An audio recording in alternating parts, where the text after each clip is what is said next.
যাদের ফোনে চার্জ থাকে না, ফোনের র্যাম কম, অনেকটি অ্যাপস একসাথে ব্যবহার করা সম্ভব হয় না, ফোন গরম হয়, তাদের জন্য একের ভিতর সব, মানে একটি অ্যাপসের ভিতরে অনেকটি অ্যাপস দরকারি, যত নমুনার অ্যাপস আছে সব অ্যাপসই একটি অ্যাপসের ভিতরে পাওয়া যাবে।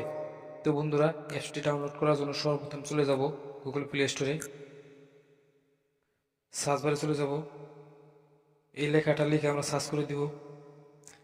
সবার প্রথমে যে অ্যাপসটি এসেছে এই অ্যাপসটিকে আমরা ইনস্টল করে নেব।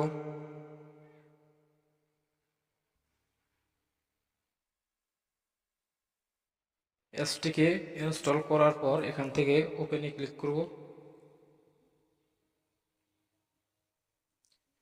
তো বন্ধুরা, অ্যাপসটি ওপেন হওয়ার পর এরকম আইকন আপনাদের সামনে শো হবে। এখান থেকে দেখেন আপনাদের যত প্রয়োজনীয় অ্যাপস আছে সব অ্যাপস এই একটি অ্যাপসের মাধ্যমে পাবেন। সকল দরকারি অ্যাপস এখানে শো হয়েছে। শুধু অ্যাপস না, এখান থেকে আপনারা টিভিও দেখতে পারবেন। আপনাদের ফোনে দরকারি যত অ্যাপস আছে সব অ্যাপসই এখানে আছে। যাদের ফোনে একসাথে অনেকগুলো অ্যাপস ব্যবহার করা যায় না কিন্তু অ্যাপসগুলো খুবই দরকারি, তাদের জন্য আজকের এই অ্যাপসটি। তো বন্ধুরা, অ্যাপসটি কেমন লাগলো কমেন্টে জানাবেন। আর হ্যাঁ, অবশ্যই চ্যানেলটিকে সাবস্ক্রাইব করবে বা পেজটিকে ফলো করে দিবে, লাইক কমেন্ট শেয়ার করবে।